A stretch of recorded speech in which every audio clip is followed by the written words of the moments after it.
Hello everyone, welcome to my channel. I am Srishti Tyagi और आज हम पढ़ने वाले क्लास 10th का चैप्टर नंबर 9 आनुवंशिकता और जैव विकास। ये इसका पार्ट 2 है। पार्ट 1 आपको चैनल पे मिल जाएगा। चलिए स्टार्ट करते हैं।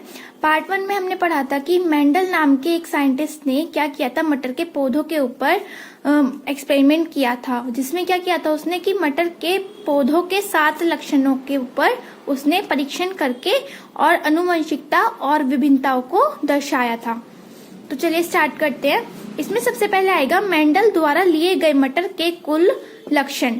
तो जैसे कि पहले बताया था मैंने कि मेंडल ने मटर के पौधे को इसलिए लिया था क्योंकि एक तो वो वार्षिक होता, मतलब कि जल्दी से जल्दी उत्पन्न हो जाता है। दूसरा, उसके अंदर बहुत सारी कैरेक्टरिस्टिक्स, उसकी विशेषताएं होती हैं, बहुत सारे लक्षण वो दिखाता है। अब इसमें क्या है कि मेंडल ने अपने प्रयोग में मटर के कुल 7 लक्षणों को लिया था। इसने आनुवंशिकता विभिन्नताओं को दर्शाने के लिए इसने क्या किया था, मटर के 7 लक्षणों के ऊपर परीक्षण किया था। अब वो कौन कौन से लक्षण थे? वो 7 लक्षण थे: बीजों का आकार, बीजों का रंग, फूलों का रंग, फली का आकार, फली का रंग, फूलों की स्थिति और तने की ऊंचाई। अब इसमें 2 चीज बताई थी पहले भी कि एक होते प्रभावी लक्षण और एक होते हमारे अप्रभावी लक्षण। प्रभावी लक्षण वो लक्षण जो कि पेत्रक से उसके जो नई जनरेशन है, नई स्पीशीज उत्पन्न हो रही है, उनके अंदर जो दरअसल मतलब जो हमें दिखाई देते हैं, अच्छे से दिख जाते हैं, उन लक्षणों को क्या कहते हैं? प्रभावी लक्षण कहते हैं। और अप्रभावी लक्षण वो लक्षण जो कि क्या है कि कुछ मतलब होते तो हैं, उपस्थित तो रहेंगे नई स्पीशीज में, लेकिन वो हमें अच्छे से वो शो नहीं करते हैं। अब इसमें सबसे पहली जो है हमारा पहला लक्षण है वो है बीजों का आकार। अब जैसे कि हम सभी को पता है, मटर तो हम सभी खाते हैं, तो हम सभी को पता है कि जो मटर होती है, मटर का जो आकार होता है या तो वो गोल होती है या फिर वो थोड़ी सी खुरदुरी होती है। अब इसमें क्या होता है, गोल को हम इंग्लिश में बोलते हैं राउंड, है ना, और round means R for round. तो हमने इसका जो इनिशियल लिया है वो लिया है हमने कैपिटल आर। जो प्रभावी लक्षण है उसको हम कैपिटल से शो करेंगे और जो अप्रभावी लक्षण है उनको हम स्मॉल लेटर से दर्शाएंगे। अब हमारा था बीजों का आकार। अब हम सभी को पता है कि जब हम मटर छीलते हैं तो उसके अंदर या तो बिल्कुल गोल आकार की मटर निकलती है या फिर थोड़ी सी खुरदुरी मटर निकलती है, मतलब रिंकल्ड मटर निकलती है। अब गोल को हम इंग्लिश में बोल रहे हैं राउंड, तो इसका इनिशियल जो लेटर होगा वो होगा capital R, R for round. अब अप्रभावी लक्षण जो है तो सही, लेकिन वो इतना अपने आप को शो नहीं कर पा रहा है, तो वो कौन से हो गए? खुरदुरे। खुरदुरे को हमने क्या किया, स्मॉल आर से लिया है। रिंकल्ड होता है वैसे तो इंग्लिश में खुरदुरे का मतलब डब्लू, लेकिन अगर हम यहाँ पे डब्लू ले लें और यहाँ पे आर ले लें तो वो जो डब्लू है वो आगे चल के क्या हो जाएगा, क्लैश हो जाएगा। तो हमने क्या किया, एक लक्षण को लिया, जैसे बीजों का आकार ले लिया। बीजों का आकार या तो गोल होगा या खुरदुरा होगा, मतलब राउंड और रिंकल्ड होगा। तो हमने प्रभावी लक्षण को लिया राउंड, आर फॉर राउंड, ठीक है, और अप्रभावी लक्षण में ले लिया वो स्मॉल आर। इसी तरीके से जब हम बीजों के रंग की बात करेंगे तो बीजों का रंग क्या होता है, या तो पीला होगा या फिर हरा होगा। तो प्रभावी लक्षण में जो होता है वो है हमारा पीला। पीला मीन्स येलो, येलो मतलब वाई से स्टार्ट हो रहा है, तो प्रभावी लक्षण को हम डिनोट करेंगे कैपिटल वाई से। और अप्रभावी लक्षण मतलब हरा है तो उसको किस चीज से शो करेंगे, स्मॉल वाई से। फिर आता है हमारा फूलों का रंग, जो मतलब मटर के पौधे के ऊपर जो फूल उत्पन्न हो रहे हैं तो वो कौन कौन से रंग के होते हैं? एक तो बैंगनी रंग के होते हैं और एक होते हैं हमारे सफेद रंग के। तो जो बैंगनी रंग वाले हैं उनको हमने, बैंगनी को इंग्लिश में क्या बोलते हैं, पर्पल। तो यहाँ पे हमने किस चीज से डिनोट कर दिया, उसको पी से डिनोट कर दिया, कैपिटल पी से, क्योंकि प्रभावी और प्रभावी को हम किस चीज से शो कर रहे हैं, कैपिटल लेटर से शो कर रहे हैं। तो यहाँ पे क्या आ गया हमारा, पी आ गया, पर्पल। सफेद में फिर जैसे मैंने अभी बताया कि खुरदुरा रिंकल्ड होता है और सफेद मतलब व्हाइट। अगर हम यहाँ पे डब्लू ले लेते और यहाँ पे भी डब्लू हो जाता तो वो क्लैश हो जाता, जैसे मैंने बताया था। इसी वजह से हमने क्या किया था, मतलब मेंडल ने क्या किया, उसका जो प्रभावी लक्षण है, किसी भी लक्षण का प्रभावी लक्षण है, उस शब्द का जो पहला लेटर है उसी से उसने क्या किया, उनको डिनोट करना शुरू कर दिया। जैसे गोल का राउंड हो गया तो आर हो गया, ये स्मॉल आर हो गया। येलो का वाई हो गया, ये स्मॉल वाई हो गया। ये पर्पल का पी हो गया, कैपिटल पी। सफेद के लिए स्मॉल पी ले लिया इन्होंने। इसके बाद आता है चौड़ा और भरा हुआ। दूसरा है हमारा इसमें अप्रभावी लक्षण हुआ, फली का आकार चपटा और सिकड़ा हुआ। फली का रंग कैसा होता है, हरा होता है या फिर थोड़ा थोड़ा पीला रंग होता है। तो हरे के लिए हमने ग्रीन कैपिटल जी और येलो के लिए स्मॉल जी। अब फूलों की स्थिति, फूलों की स्थिति को कैसे समझेंगे हम, जैसे मान लीजिए हमारा एक पौधा है, एक यहाँ पे फूल निकल रहा है और एक हमारा यहाँ फूल निकल रहा है। तो एक्सियल, एक हुआ हमारा एक्सियल, दूसरा हुआ हमारा टर्मिनल। जो फूल हमारा सबसे ऊपर है, जो सीधा है और ऊपर है, तो उसको हम क्या नाम देंगे, एक्सियल देंगे। और जो साइड में जाके हो रहा है उसको क्या नाम देंगे हम, टर्मिनल। तो फूलों की स्थिति, एक फूल है जो हमारा ऊपर है और एक फूल हमारा जो साइड में टर्मिनल में है। तो प्रभावी लक्षण क्या होगा हमारा, एक्सियल का होगा। तो एक्सियल मतलब ए, यहाँ पे आ गया कैपिटल ए।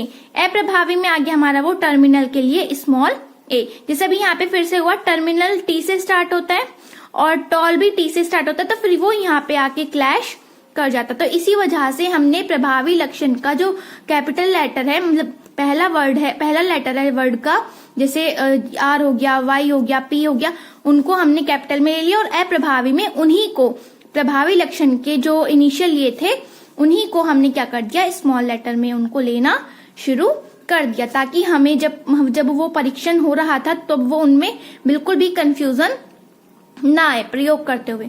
इतना समझ में आ गया। हमने क्या पढ़ा अभी तक कि मेंडल ने मटर के 7 लक्षण लिए थे। बीजों का आकार, जिसके लिए उसने क्या क्या यूज किया, बीजों का आकार था राउंड और कैपिटल आर और स्मॉल आर। बीजों का रंग के लिए कैपिटल वाई स्मॉल वाई। फूलों के रंग के लिए कैपिटल पी स्मॉल पी। फली के आकार के लिए हो गया, फली का रंग हो गया कैपिटल जी और स्मॉल जी। फूलों की स्थिति हो गई ए और स्मॉल ए। और तने की ऊंचाई, हमें जैसे कि पता है कि जो मटर के पौधे होते हैं कुछ लंबाई में होंगे और कुछ कम लंबाई होती है। तो जो लंबा होता है उसको हम इंग्लिश में बोलते हैं टॉल, तो कैपिटल टी। और बोना मतलब ड्वार्फ, तो यहाँ पे डी नहीं आके स्मॉल टी आ जाएगा। इसके बाद है मेंडल का प्रयोग, जो मेंडल ने प्रयोग किया था। अब मेंडल ने प्रयोग भी 2 प्रकार से किया था, एक एकल संकरण, एक था हमारा द्वि संकरण। अब ये एकल संकरण और द्वि संकरण में पहले देख लेते हैं हम क्या होता है। एकल संकरण में क्या किया था, जो ये 7 लक्षण थे ना, इन 7 लक्षणों में से कोई एक लक्षण उठा के, जैसे मैंने क्या ले लिया, बीजों का आकार ले लिया, तो बीजों के आकार में एक कैपिटल आर हो गया, एक हो गया हमारा स्मॉल आर। इन दोनों के बीच में क्या करा देंगे हम, क्रॉसिंग ओवर करा देंगे। लेकिन जब हम द्वि संकरण के बारे में बात करेंगे, द्वि संकरण में हम क्या करेंगे, हम इन 7 में से कोई भी 2 विकल्प ले लेंगे, 2 लक्षण ले लेंगे और उन दोनों के बीच में हम क्या कराएंगे, क्रॉसिंग ओवर करानी शुरू कर देंगे या संकरण कराना शुरू कर देंगे। अब वो किस तरीके से करते हैं अब हम वो सीखते हैं, क्योंकि एग्जाम में जो आपके लघु उत्तरीय होते हैं वो आते हैं इस चैप्टर में। लघु उत्तरीय जो प्रश्न आता है वो आता है आपका एकल संकरण का, और जो दीर्घ उत्तरीय प्रश्न आता है वो आता है आपका द्वि संकरण का, लेकिन आता जरूर है। तो इस चीज को ध्यान से समझना है हमें। इसमें सबसे पहले हम समझेंगे एकल संकरण। जैसे अभी बताया था, एकल संकरण में क्या किया है हमने, एकल संकरण में हमने एक लक्षण लेंगे। इस प्रयोग में मेंडल ने मटर के सिर्फ 2 एकल लक्षण वाले पौधों का संकरण करवाया, जिसमें एक लंबे पौधा दूसरा बोना पौधा था। अब इसने क्या ले लिया, लंबा पौधा और बोना पौधा, मतलब इसने क्या लिया, तने की ऊंचाई। तने की ऊंचाई के एक तो ले लिया इसने लंबा पौधा और एक ले लिया इसने बोना पौधा। तो ये 2 कैरेक्टर्स हो गए, एक ही पौधे के 2 कैरेक्टर हो गए, एक लंबा और एक बोना। लेकिन अगर देखा जाए तो सिर्फ ये तने की ऊंचाई के बारे में ये अपना संकरण कराया इसने। अब इसमें भी पीढ़ी होती है, पहली पीढ़ी, फिर उससे उत्पन्न होने वाली अगली पीढ़ी F2। पहली पीढ़ी को इसने नाम दिया F1 और दूसरी पीढ़ी को इसने नाम दिया F2। F1 में सभी पौधों के समान लंबे थे, परंतु F1 पीढ़ी से उत्पन्न पीढ़ी F2 थी, जिसमें सभी पौधे लंबे नहीं थे बल्कि 1/4 पौधे बोने थे। इसने क्या किया कि जब इसने संकरण कराया तो F1 में जब पहली पीढ़ी थी तो उसमें सभी जो पौधे थे वो लंबे थे, कोई भी पौधा बोना नहीं था। जब इस तरीके से समझो, जब किसान फसल लगाता है तो अच्छे बीज ही लगाएगा, अच्छे पौधे ही लगाएगा, तो कौन से पौधे होंगे, लंबे पौधे होंगे। लेकिन जब F1 पीढ़ी में जब संकरण हुआ, जब उनमें जनन होने के बाद जो F2 पीढ़ी, नई पीढ़ी, अगली पीढ़ी जन्मी, तो उसमें क्या था, उसमें जो 1/4 जो पौधे थे वो कैसे थे, बोने पौधे थे। मतलब चार हिस्से में बटेगा वो, और 4 हिस्सों में से 3 हिस्से टॉल होंगे मतलब लंबे होंगे, और एक हिस्सा क्या होगा, बोने पौधे उत्पन्न होंगे। अब उसको यहाँ पे संकरण कैसे करना है, सबसे पहले हमें एक टेबल की फॉर्म बनानी होगी। इस टेबल की फॉर्म में क्या करेंगे, हम 3 ब्लॉक्स बनाएंगे, 3 ऐसे और 3 ऐसे। इसके बाद हमने जैसे पहला क्या लिया, इसमें तने की ऊंचाई। तने की ऊंचाई के लिए क्या क्या कैरेक्टर्स थे हमारे, लंबा पौधा और बोना पौधा। लंबे पौधे को हमने कैपिटल टी से डोनेट किया है, और बोने पौधे को हमने स्मॉल टी से डोनेट किया है। उसके बाद हम क्या करेंगे, सबसे पहले यहाँ पे हमने दोनों ले लिए कैपिटल टी वाले, मतलब लंबे पौधे ले लिए, और इधर ले लिया हमने स्मॉल टी वाले, मतलब बोने पौधे। क्या हुआ, इसको फिर से समझिए। हमने एक टेबल बनाई, 3 ऐसे बनाने हैं और 3 ही हमें ऐसे बनाने हैं। कुल हमें कितने बॉक्सेस बनाने हैं, 9 बॉक्सेस बनाने हैं। अब हमने एक लक्षण लिया है तने की ऊंचाई। तने की ऊंचाई या तो लंबी होगी या फिर बोनी होगी। लंबे के लिए हमने क्या लिया, कैपिटल टी, और बोने के लिए लिया हमने स्मॉल टी। अब हमने क्या किया, दोनों ये इधर साइड ले लिए हमने लंबे, और इधर साइड ले लिए हमने बोने। अब इधर देखो, जब इस स्मॉल टी की कैपिटल टी से मल्टीप्लाई होगी तो क्या आएगा, कैपिटल टी स्मॉल टी। अब कुछ बच्चों के दिमाग में ये क्वेश्चन आ रहा होगा कि पहले स्मॉल टी आना था फिर कैपिटल टी आना था। नहीं, इसमें क्या होता है, जो प्रभावी लक्षण होगा वो पहले दर्शाया जाता है।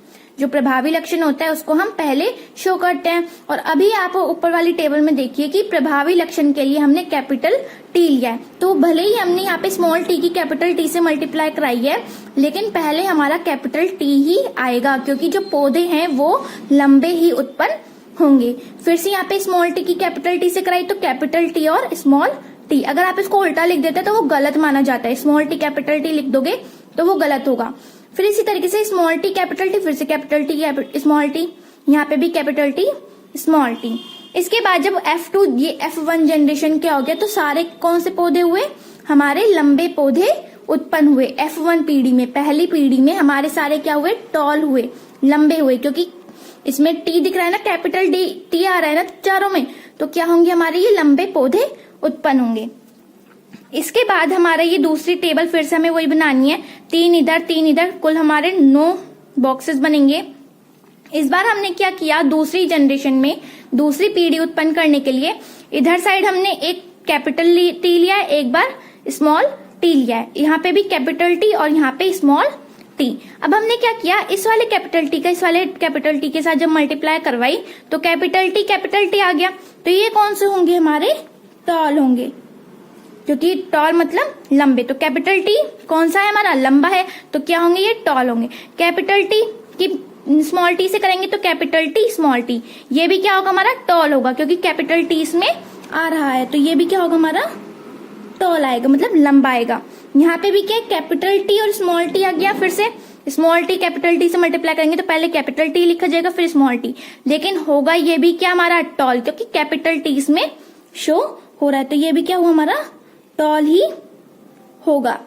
लेकिन अब हमारा ये स्मॉल टी और स्मॉल टी के साथ मल्टीप्लाई कराइए तो क्या आ गया, यहाँ पे स्मॉल टी आ गया। और देखेंगे आप जब ऊपर वाली टेबल में देखेंगे कि स्मॉल टी जो है वो हमारे अप्रभावी लक्षण के लिए दिख रहा है, तो मतलब ये कौन से पौधे होंगे हमारे, ये होंगे हमारे बोने पौधे। कौन से होंगे, बोने पौधे। तो ये वाले हो गए हमारे स्मॉल बोने पौधे। तो हमने क्या देखा, इसमें 4 बॉक्सेस हुए ये तो हमारे जो हमने क्रॉसिंग कराई है, लेकिन जो क्रॉसिंग होने के बाद जो उत्पन्न हुई है वो सिर्फ हमारी 4 हुई है। कौन कौन सी, पहली, दूसरी, तीसरी और ये हो गई हमारी चौथी। तो 4 हुई, तो चारों में से 1 2 3 तो टॉल हुई और एक क्या हुई, हमारी स्मॉल हुई। तो इसमें हमने क्या किया, जो रेशियो आएगा वो कैसे गिनोगे, ये प्योरली टॉल है, दोनों ही टी है, तो प्योरली टॉल 1 हो गए। ये कैपिटल टी स्मॉल टी ये सेम हो गए, तो 2 आ गया, और ये हमारा अलग हो गया, तो यहाँ पे आ गया 1। तो इसका रेशियो क्या होगा, एकल संकरण में 1:2:1। तो एकल संकरण में जनन कराने के बाद या संकरण कराने के बाद जो पीढ़ी उत्पन्न हो रही है उसका रेशियो क्या होगा, 1:2:1। ये आपका एग्जाम में एमसीक्यू की फॉर्म में भी पूछा जा सकता है कि भाई एकल संकरण में कोई भी एक लक्षण का जब संकरण कराएंगे तो उसका जो रेशियो आएगा वो क्या आएगा। तो भले ही आप कोई सा भी लक्षण ले लेना, बीजों का आकार या फूलों का आकार, लेकिन जो इसका रेशियो है वो यही रहेगा 1:2:1, यही इसका आपका रेशियो रहेगा। तो जब भी एमसीक्यू आपको एग्जाम में दिख जाए बोर्ड्स की, तो आपको क्या करना है, अगर उसमें पूछा है कि एकल संकलन का रेशियो क्या होता है, तो आंख बंद करके 1:2:1 पे आप इसको टिक कर देना।